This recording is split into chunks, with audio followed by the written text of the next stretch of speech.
Do you love to live frugally and you're also interested in food storage? Well, you've come to the right place. In this video, I'm going to share with you my top 6 tips for successful frugal food storage, no matter your life circumstances. Let's do this.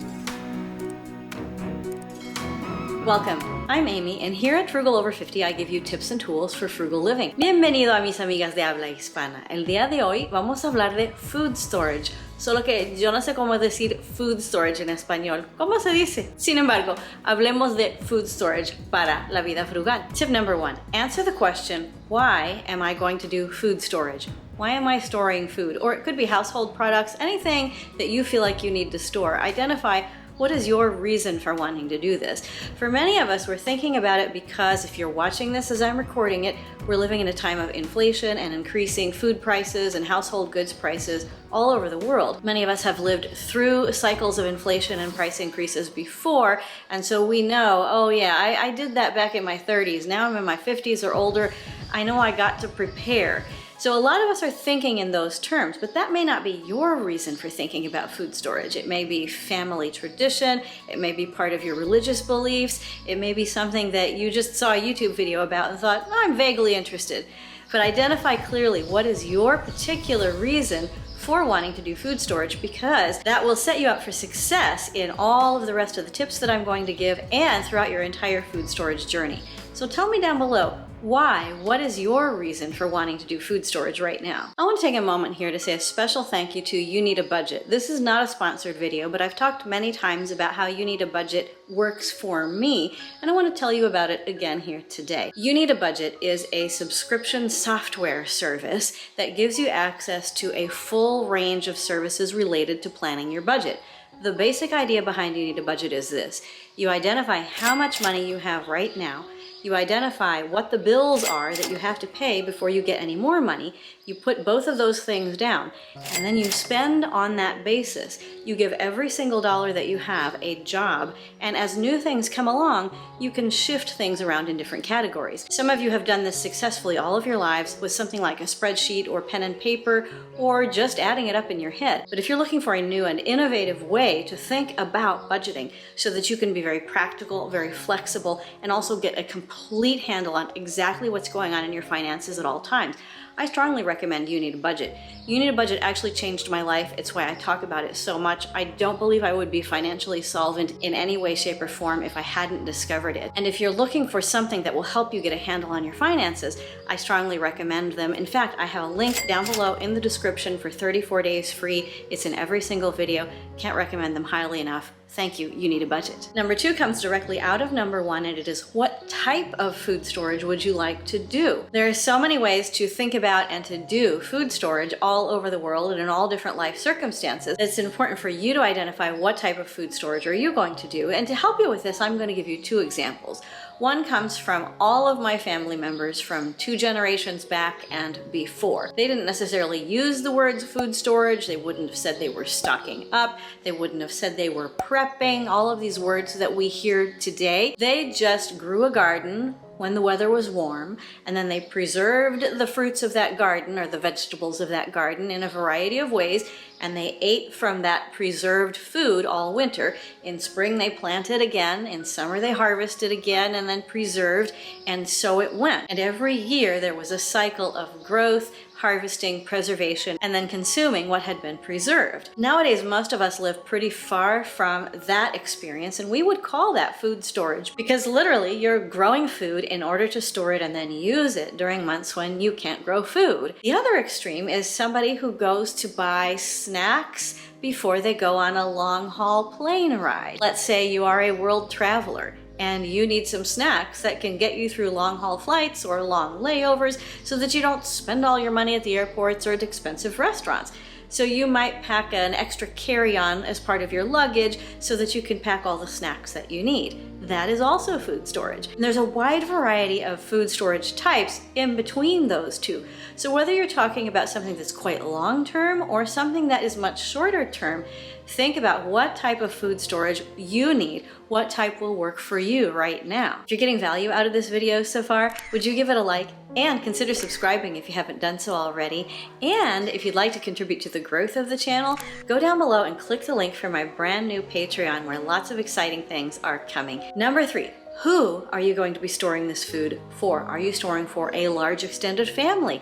Are you storing for yourself? Are you storing for a community? Think about the people in your life who will benefit from the food storage that you are going to do. Think about the pets in your life who are going to benefit from the food storage that you're going to do. It's possible that this question is super easy for you to answer and you're like, that's too easy, move on. But it's also possible that it's kind of complicated and you're thinking about who do I need to think about? Who do I need to include in my food storage plan? It's worth taking a few minutes to sit down and just ponder, who is this for? Who am I taking care of? Who am I contributing to? Who am I helping out? Who am I supplying everything for? Make a list so then you know who you are storing food for. Number 4, what foods are you going to store? This is going to be a very individual question. Returning to my earlier examples, my grandparents, my great-grandparents, great-great-grandparents, and so on down the line, they stored food that they grew or food that they raised. Almost everything that they stored came out of their plot of land. Although, as they got into the 20th century, that became less true, and sometimes storage included a freezer that included, say, ice cream and Cool Whip to go on the berry pies that would be made from the berry preserves made out of the berries grown in the garden. So there would be a combination of food that was grown and food that was bought to go with the food that was grown. Now, in my other example, the case of somebody who might be traveling, you might be thinking about what do you need in order to prepare the food? Do you need it to be completely prepackaged? You need protein, carbs, fats, vegetables, fruits, desserts. What do you need so that you can eat the foods that you really need to eat while you're on your trip? Not only the travel food, but also travel plates, travel utensils, travel appliances that might be useful. Think about it as comprehensively as you can. So apply this to your particular situation and think about the specific foods that you are going to store. I'm going to give you another example that I got from Kimmy from She's in Her Apron, who talked about her dad's food storage that is separate from the rest of the family food storage because he has diabetes, and so he needs a special cabinet just for his diabetic foods, and they keep it right in the house and it's right there anytime he needs it. So think about things like foods that are special to you, medicines that you might need, things that you just need to keep a stock of. What are you going to store? What is your favorite thing to store? Tell me down below in the comments. Number 5, you need to answer the question, how are you going to do this food storage? Some people get really panicky and they go and they buy everything and they've got 5 shopping carts worth of stuff. I recommend against that. If you are working on a food storage plan based on all of the other tips I've given above, you should be able to make a list of things that you need, and you should be able to compare that to your food budget. And you should be able to stock up gradually. There are people in very dire situations in the world who have to stock up what they can when they can. But if you're watching this video right now, you probably have at least a few moments of calm in every day where you can sit down and think, what is the next thing that I'm going to buy for my food storage, and how does that fit in with my budget? The really classic way to do this, you may already be doing it, and if so, pat yourself on the back, is that if you're going to buy 1 can of something, instead buy 2. Next week, you have a package of something, buy 2. Next week, you have a bottle of something, buy 2. At the end of those 3 weeks, you have 3 extra items for your food storage, and your weekly grocery budget has not seen the hit. Others of you have told me that you're interested in everything from gardening to foraging and learning how to preserve foods that you grow. And so you're really getting in touch with what your ancestors might have done to grow and then preserve and then consume food. Others of you are with me and you're really interested in the travel thing, and you're thinking about how to plan your carry-on so that you can make it mostly food, so that you can only eat out when you really want to, and any other time you're well supplied. I think this is the most exciting place to be, is when you get to the place where you can think about, what foods am I going to stock up on? It can be really exciting. Just make sure that you have done all of the others beforehand so that you don't end up with food that you're not gonna eat. Again, going back to Kimmy from She's in Her Apron, she does a lot of food storage videos, and in every single one, she says, make sure that you buy and store what you will actually eat. There's no sense doing food storage on foods that you're never gonna consume. So tell me down below, what are you storing today? Number 6 is a mindset tip. Remember that we are a community. We are a community of planet Earth of 8 billion or so people. We are communities as small as our families or our households and everything in between. We do not do this alone. When we think about food storage, whether we're thinking about just for ourselves or for a large extended family or even for, say, a community food bank, we are thinking of how to make the world a better place.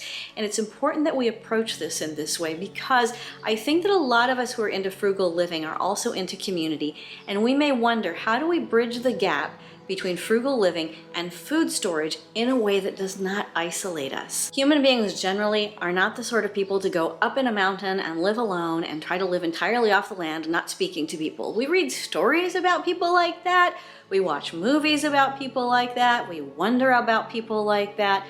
But the vast majority of us on planet Earth, we are community, we look for community, and we look for ways to contribute and share and do things together. So that means if you find a good deal on something and you think, my friend would really like to store that, we've been talking about that, you can maybe buy one for your friend, or if you can't afford to, tell your friend and say, hey, let's go shopping. I want to point out this thing that I found that I think you're really going to love. This could also mean that your food storage is great and overflowing, but you've discovered some things that you're not going to eat. They are still good. Other people might love them. And so you do, in fact, contribute to your local food bank.